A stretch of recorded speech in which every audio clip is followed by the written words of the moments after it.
Hi guys, it's Abby. Welcome back to my channel. I'm making this video today just a little bit about mental health, just bring some awareness for it. So in order to do that, I'm going to talk a little bit about my experience, which more specifically is with anxiety. So I don't really know when the anxiety started, but I definitely know, recent years, kind of what led up to it. So when I was younger, my parents did get divorced, which is probably why a lot of the things that I have and the issues that I have kind of stemmed from that. So it did start from there with my parents' divorce. And then after that, my mother did remarry. She got married to who is my stepdad now, and I love him very much, but he does have some mental health issues as well. And so his mental health issues and mine kind of just batted against each other, and it made just a lot of tension in our household, and it was really hard for a really long time. It is a lot better now, and I'll probably talk about that a little bit more in the future, so just stay tuned for that, and I'll definitely go into more depth with that. But also with that, the issues that he had and the issues that I had, there were other issues that also involved my sister and my mom that ultimately caused my sister to move out. She now lives with my dad. She still lives with my dad. My sister is still in school. She's 17. And so she moved out because of one explosion that my stepdad had with the issues that he has. And I do think a lot of my issues stem from hiding. So instead of wanting to face the issues that we had, I would go up into my bedroom, and it was easier to lock myself there and not eat dinner than to deal with my stepdad at the point that he had gotten to in this time of his life, which I think also parallels with my issues as well. With my anxiety really started to show of like secluding myself and not wanting to be near other people kind of came from that, because I was very extroverted for a long time, but I do feel very introverted now, and it's been something that I've had to struggle with. But that is where I probably started to really surface, where you could really see my anxiety and the issues that I was having. And in high school, around senior year of high school, I did start dating a boy who was verbally abusive. And it was just a really bad relationship. I was with him for about 6 months, and I really honestly forgot my worth. He made me feel like I wasn't worth anything, and that I was just not a great person, and I wasn't made to feel beautiful any longer. I felt I was so insecure, and in that relationship I definitely lost myself. But also in that relationship, my anxiety got worse. The panic attacks were worse, and I was just becoming a person that I didn't know anymore. And that was really hard for me. And it's hard for me now to see even friends or younger girls who are friends with my sister. It's hard for me to see them go through similar relationships, because I know, being on the other side of it, that they're not going to listen to anybody, because I didn't want to listen to anybody either. It was just a really hard situation, but it definitely made me who I am today. I honestly don't know if I would change the situation, because I am a much stronger person for it.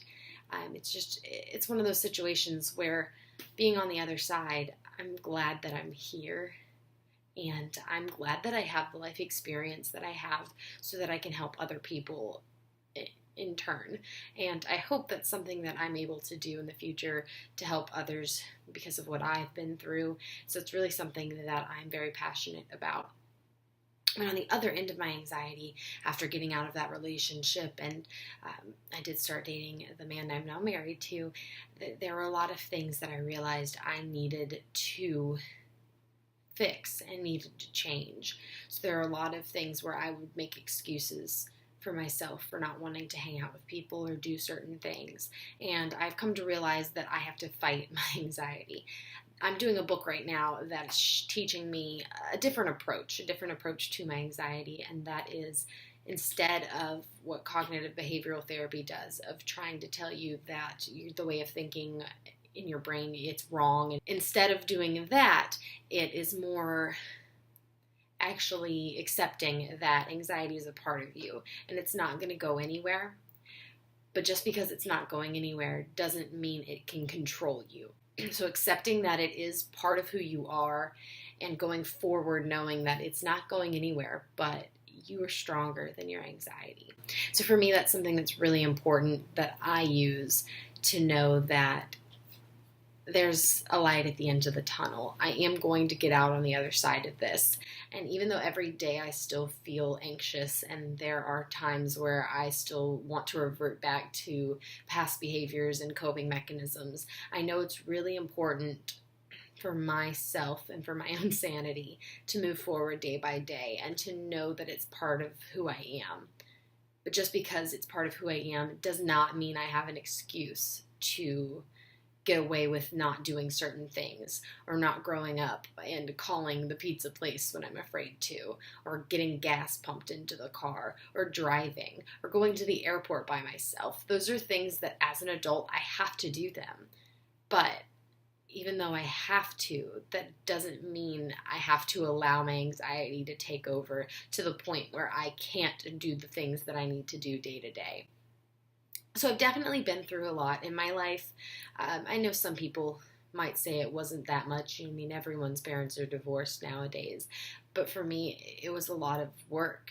And it took a lot of time and energy and years and years and years of effort to get to where I am today. And I definitely do still have days where I just feel down on myself and feel anxious. And I feel like there's nothing that I can do and that I'm never going to get better. But there's days where I forget that I have anxiety, and each day that I have one of those days is the greatest, but it's still a part of who I am, and it's something that I know I'm going to struggle with for the rest of my life. And if any of you are struggling with mental illness, I want you to know that it's okay. No matter where you are on that journey of recovery, it's okay. You don't need to be made to feel like you're stupid or like you're insane or your feelings aren't valid. They are. But also, if you're struggling, you need to talk to someone. It is totally okay to see a therapist or a psychiatrist. Medication's okay. Not taking medication's okay, but you need to talk to someone. Also, if those feelings are more depression related, where you have thoughts of wanting to hurt yourself, there are people who can help you.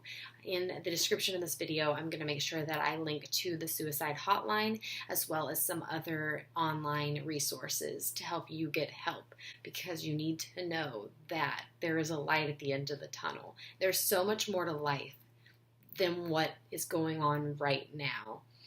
And I wish someone would have told me that at 17. It would have been so great to know, because where I am now is so much greater than where I was 5 years ago. And you need to know that there is more to life than that. Mental health is really important.